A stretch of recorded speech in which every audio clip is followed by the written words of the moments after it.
Leslie Cornwell, certified nurse midwife with Midwifery Business Consultation. I have my two good friends I've known for many years now, Madeline Murray and Christine Strothers. They're both amazing CPMs, and we have been chatting on the sidelines separately. And I was like, I need an interview with all of us together because you guys both complement such wonderful aspects of the topic we're going to go over. But I'm going to wait to give the topic. You guys just introduce yourself, and then I'll dive into what we want to talk about today. My name is Madeline Murray, and I am a CPM, not currently practicing as I have three littles of my own, the youngest being only 9 months old. So they're keeping me busy. I have an organization called Believe in Midwifery, which is the main goal of which is to just create more midwives so that more women can have midwives and have beautiful births, therefore making the world a better place. But ultimately what it comes down to is the burnout rate in midwifery is too high. And my solution to that problem is time off call and group practice. And that comes with, as far as this conversation is going to be concerned, is about boundaries and knowing what you need, and communication is really important when you're talking about groups and working together. So I have a course for sustainable midwifery called Believe in Midwifery's Guide to Sustainable Midwifery, which you can find at believein.midwifery.com. And I'm on Instagram at Believe in Midwifery. Yeah, and that's my passion. That's what I like to talk about. Perfect. Christine, thank you. Hi, I'm Christine Strothers. I'm a CPM as well. My practice is called Pure Birth Midwifery. I am still actively practicing, and I also am the director of a community birth midwifery school. So I have an in-person school, and I also am starting in January a distance program that I'm going to be doing. So that's kind of busy, and I also have a apprenticeship course that we're starting in March, which I'm super excited about because it talks about how to set up a great relationship between apprentices and preceptors, and how to really make it work on a physical level, as far as like getting through all the numbers and doing all the things, but also how to communicate and how to work in a really close relationship that has a little bit of a different, right, has some different components from just like, oh, 2 or 3 midwives are kind of on the same level and they go into practice together. Like, this is the different relationship, and it can transition beautifully into a group practice, but there's definitely some hurdles to go over first, right? Yeah.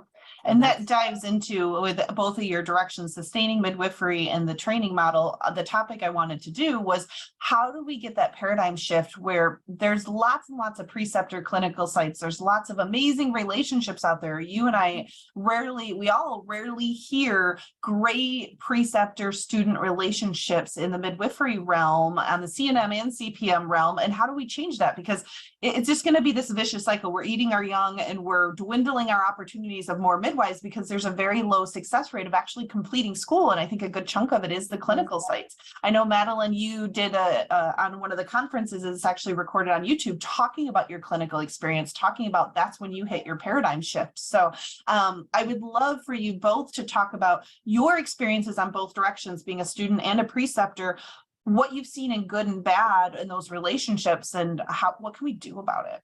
So I don't know if Madeline wants to go first and talk about her side and her story that she had on that beautiful recording from the conference, her student experience. Well, I think my student experience is pretty typical, which is that it was pretty horrible. I think you just feel a little bit used sometimes, as you're not getting paid and expected to be everywhere all the time. Also, when you're a student of midwifery, you are kind of thrown into something that I described it, not in this video, but I have described it in the past as someone realizing, like a little kid realizing that Santa Claus isn't real. Like I went into midwifery, and a lot of people go into midwifery with this just dream world of being able to be with mothers and babies and birth, and, and all the midwives they've ever met are so amazing. And they just think they're so wonderful. And then you get there and you're like, oh, wait a minute. These are human beings. You see beings. behind the curtain, you see at the Wizard of Oz, the curtain now of what it right. really is. And not only are they human beings, but unfortunately, an unspoken truth of the midwifery community is a lot of them are damaged human beings and traumatized human beings and overworked human beings and burnt out human beings. And it's really hard for people in that kind of, who are living in that paradigm, to provide good teaching, compassionate teaching. And so that's, a huge part of what I teach, is that, if midwives aren't going to be able to take care of themselves, then they're not going to be able to help the next generation of midwives. And it is, just like you said, this vicious cycle of, one after the other, burnout, burnout, burnout, burnout. And so the hardest part for me as a student, because somehow I saw this different possibility, even though the only thing that actually was in front of me, the reality that I could see, was burnt out midwives. I knew that there was a possibility that it could be different, that this is not what women, the only way for it to work, and this is not what women need. But I was even told, when I even brought up the idea of the possibility of working together in a team, my preceptor at the time said, well, that's just not what midwifery is. Just shot me down immediately, basically saying that I wasn't cut out for this, and just made me feel really, it was really hurtful and discouraging. And if I didn't have the personality that I was born with and blessed with, I would have quit. I'm sure I would have. And I think that that's just all too commonly what happens, is you are thrown into the lion's den. And when you can't hang, if you show any weakness, you're eaten alive.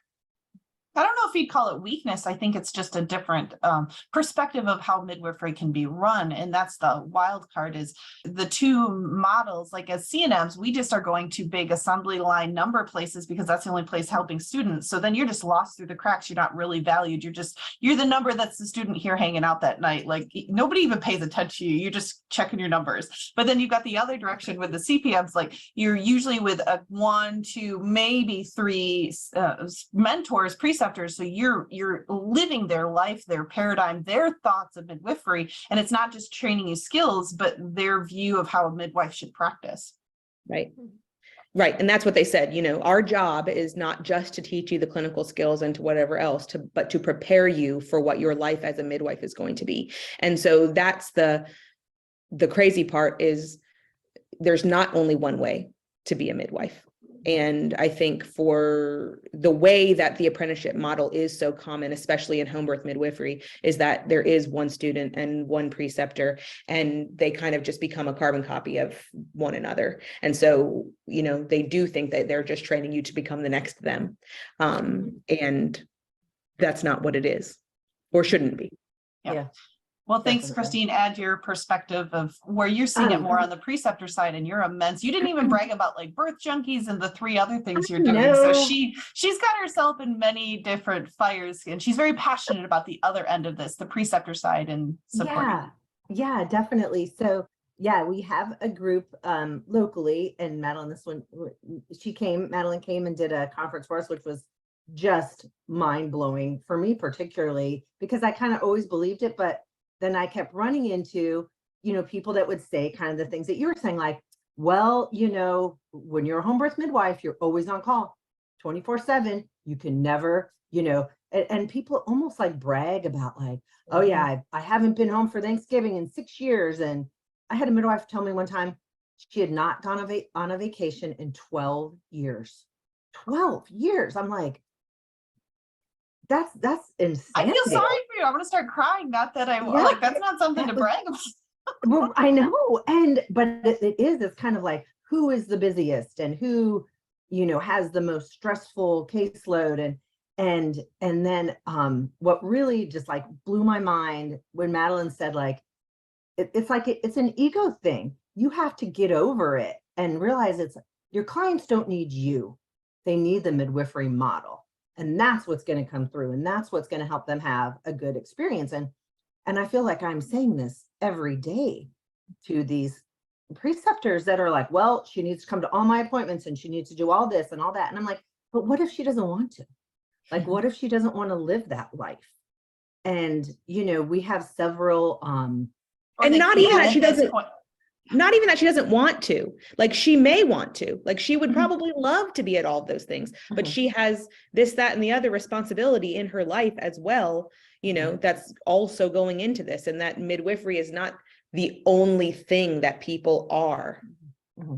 Yeah, you're right. And two, and Leslie and I have talked about this before too, is how many midwives have failed marriages and the divorce rate, their kids don't talk to them when they're older. It's like, we sacrifice everything. And then a lot of midwives don't want to retire because their identity is being a midwife. And then if they retire, they have nothing else. Like it's so we've absorbed ourselves into one singular identity in many of the generations before us. And how do we still give amazing midwifery care, but also have another identity outside of being a midwife? Yeah. And I think it's trusting that you can you can give good service by working in a group and being there for each other. And we really, it was funny because after Madeline came and did her workshop, there was a definite divide, and that there were those people over here who were like, well, she just doesn't know what she's talking about because she isn't in a solo practice.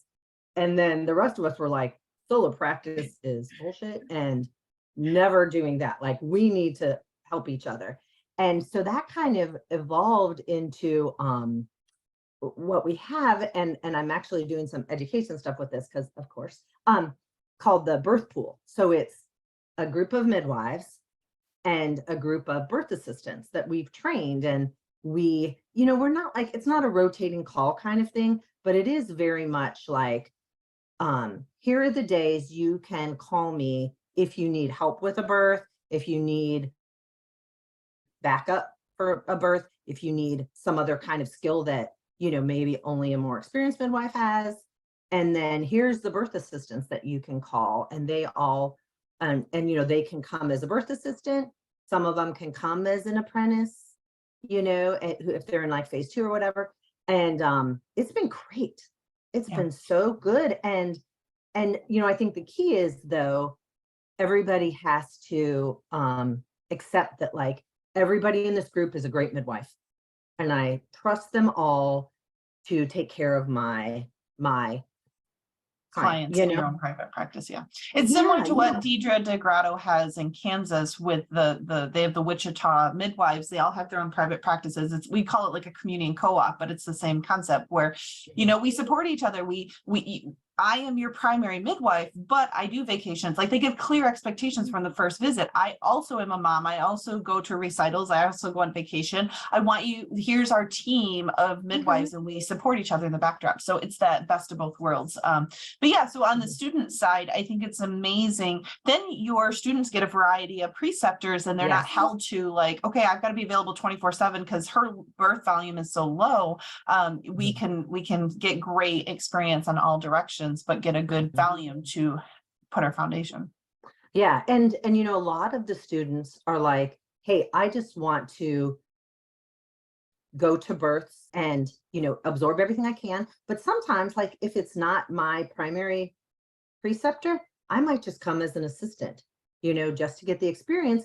And that way the number game is not freaking everybody out. And, everybody has signed a contract, which I think is number one. It is really, if you don't start with a contract, it's all going to go down the toilet. And it's written clear expectations to reference later versus he said, she said. And we may like all these people, but you haven't thought of every hypothetical situation, and you should have that in writing. I mean, that's my business side coming out, but Yeah, so one of the things we wanted to discuss was just everything comes down to, and we've discussed it many, many times on the sidelines, the abundancy versus scarcity mindset on everything, on how many clients we potentially can have because only a few people are choosing home births. Students don't feel like they can ask for more things or have clear expectations because they're fearful they won't get a clinical site. And then the preceptors are fearful because they think they're growing their next competition. So I don't know which one of you wants to, I know Madeline had some wonderful things to say before I paused her, so. All I was going to say is the scarcity mindset when you think about midwifery and people who worry about there being too many midwives or not enough clients is just, it's a ridiculous thought when you think about the fact that less than 2% of women in the entire country are having home births. And then even if you're talking about CNMs and hospital births, I mean, midwives, only 10% of women are having births with midwives in general. So like the amount of Normal, healthy women, 80% of the population Yes, could be seeing that midwives. that we could go out there and, you know, collect for our practices are, I mean, it's incredible. Like there isn't any other industry out there that has, you know, upside, this amount of growth possible, you know, it's like Bitcoin to the moon. Yeah. We could really go. Yeah, and that's And the glass half full and glass half empty mindset. When you chat with Right. people, you learn instantly, like when Christine was giving the examples, I don't want to say they were glass half empty, but they're in a very, I don't want to change, I like the way it is, and that's okay. They can choose to do that, but then maybe they shouldn't be precepting or have a clear expectation of what their preceptor model is like, versus you're growing this other glass half empty abundance mindset type of preceptor relationship. well, also, you know, there's that thing about the main street or whatever, if it only has one restaurant on there, like, and the rest of the place is dead end, like nobody's going to go downtown. But if there's 6 restaurants, everybody's going to go downtown.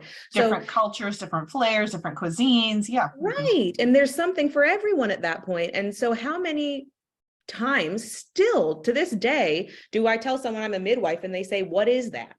So like, of course, and then oftentimes they're like, oh, wow, that sounds really cool. I wish I would have known when I had my children. So like, you know, the more midwives that are out there, that's going to be more women having births with midwives, and they're going to be telling their friends and whatever. I mean, truly, the more midwives, the better for all of us. Right. And that's a baseline I don't think a lot of people are even at, right? They're like, mine, like I have to get more and more clients. And then, you know, even the like, okay, well, this person is my apprentice. And so she basically can't speak to other midwives, can't speak to the midwives' clients, you know, and it makes you realize too, that a lot of the reason, this is going to sound super negative, but I feel like a lot of the reason people take on apprentices is for free labor. Yep. Which goes back to what I said at the very beginning when I talked about my experience as a student. Yeah. I think that's how too many students feel. And that's why they get burnt out, because they just feel like it's a one-sided relationship. Yeah. And I've heard it many times from the students. They're like, I should be on this level, but my preceptor won't let me advance. And like, they're dragging on the training experience, even though she's got 3 times the numbers she needs for this level, and saying she's not ready for this. And she's like, I'm totally ready, but yeah. Yeah, it's sad. And I think really the only solution is to help people be better preceptors, you know, and to kind of that's change. where it has to start.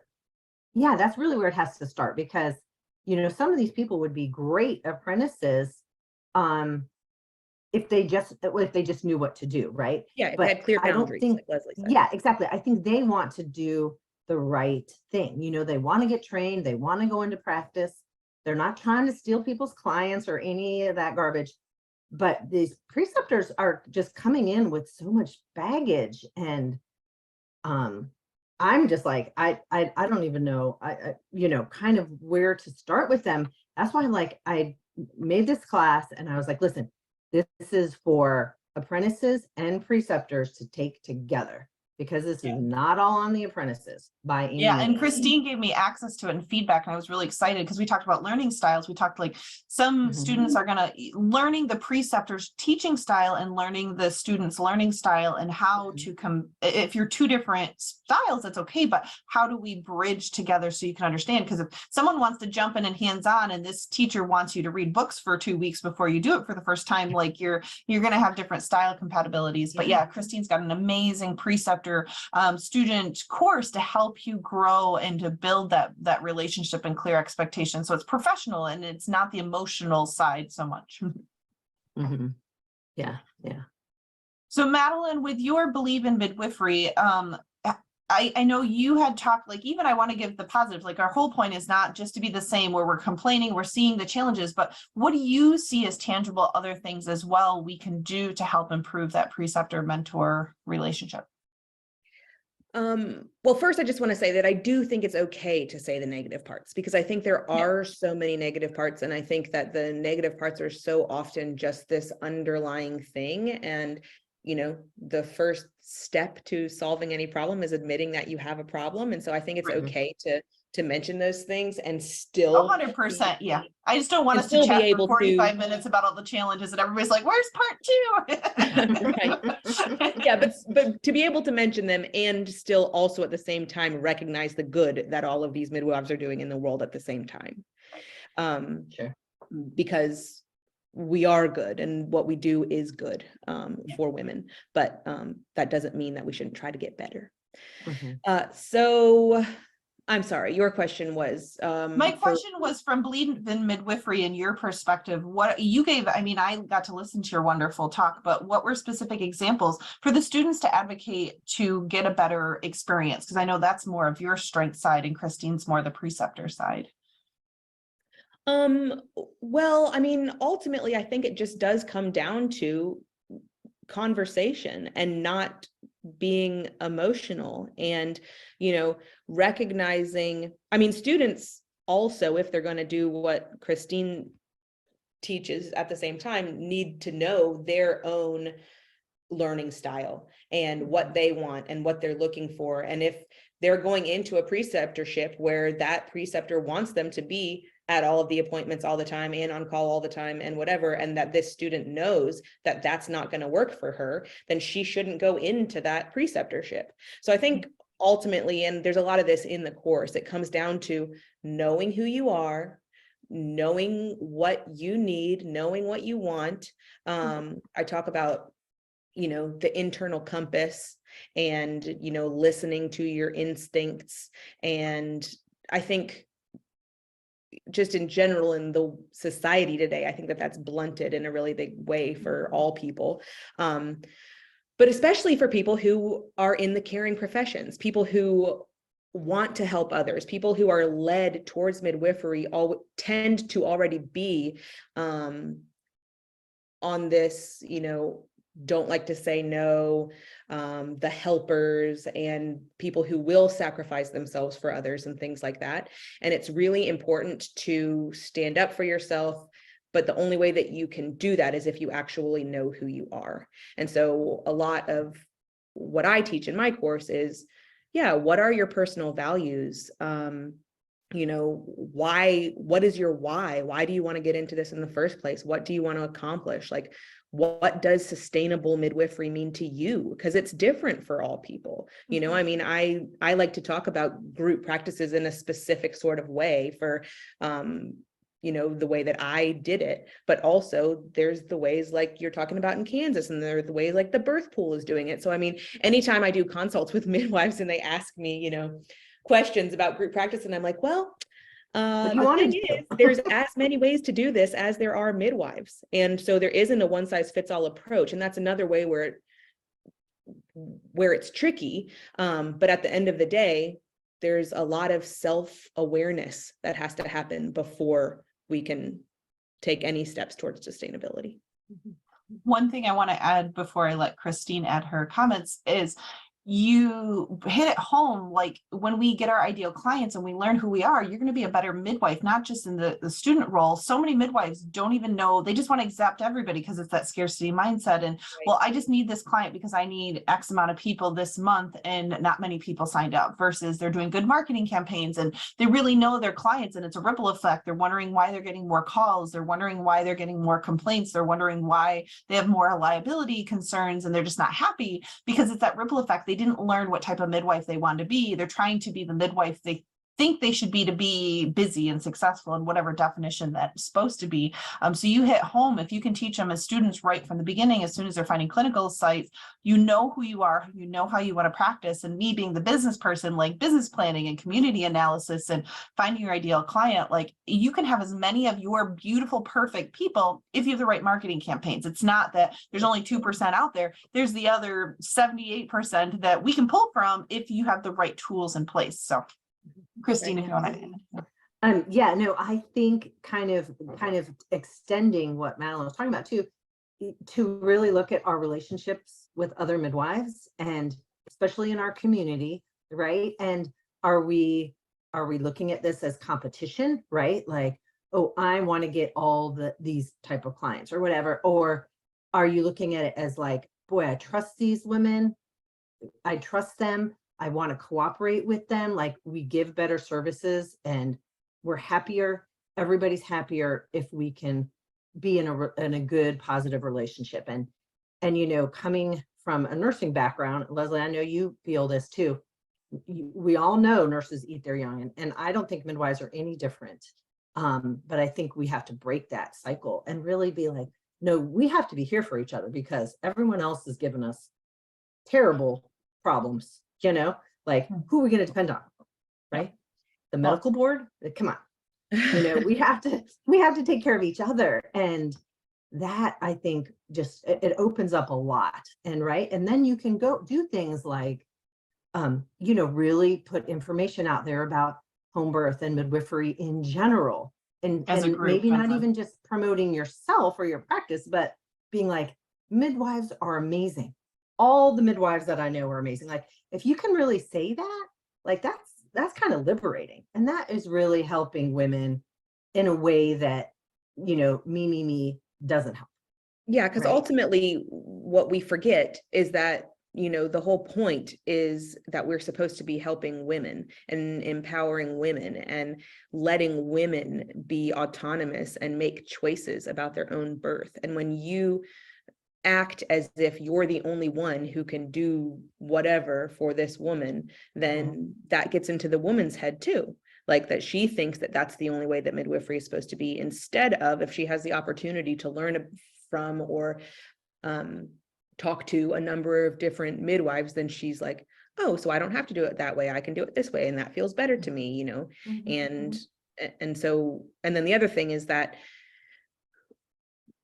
just when Christine was talking about the divide after I came and spoke, that, you know, any way that we're going to make this work is that if we really like believe in the power of community and working together, like if the community is bigger than us as individuals, and if we know that the more midwives is going to be better for more women in the long run and midwifery in general in the long run, then we're going to work together more than if we just think this is all about me and my clients.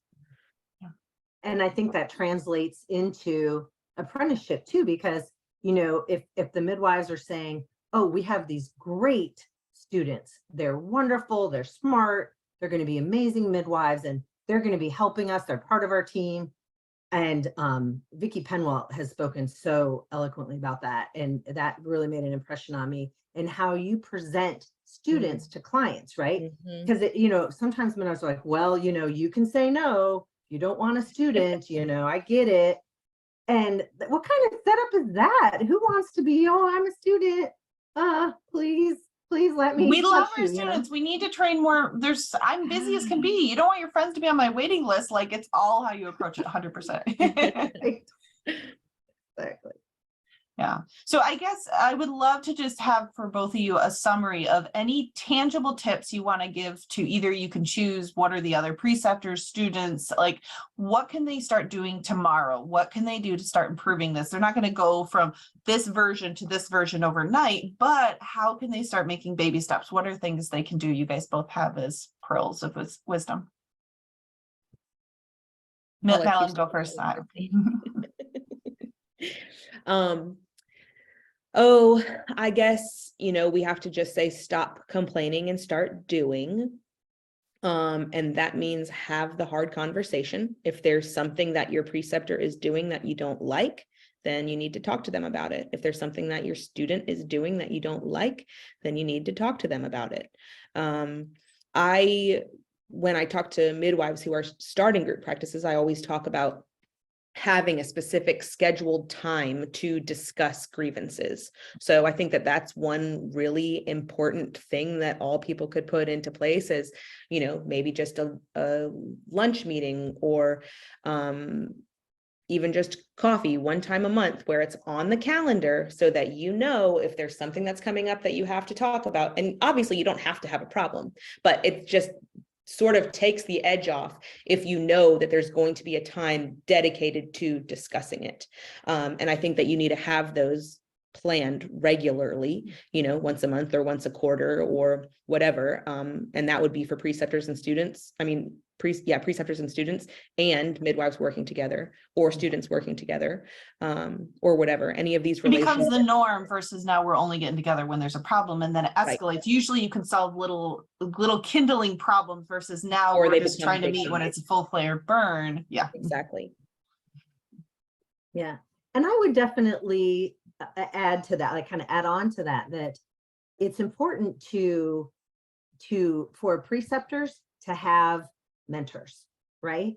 So when people are first starting out being a preceptor or they have not been real successful with it in the past, like to kind of, swallow your ego a little bit and be like, hey, and I think midwives should do that about anything, right? Like, there's someone, I remember calling a very experienced midwife and being like, hey, I remember at peer review, you said you had someone with this problem. Like, tell me what happens. Like, tell me what I should do. And that's such an important resource for us. It's midwifery can be super, super lonely, even though we're with people all the time. There's not a big peer group. And I think we would do better if we had great peer support as midwives and as students and as preceptors and everything to really, really support each other. I think there's a big fear in midwifery in general to like ask stupid questions. Like you're supposed to know everything and you want your clients to see you as, someone who is knowledgeable on all things. And so you also want your peers to think of you that way. You don't want your peers, because of the scarcity mindset and everything else, if you think that someone thinks that you don't know what you're doing in any area, right, then they're going to be afraid to let their clients come to you or whatever.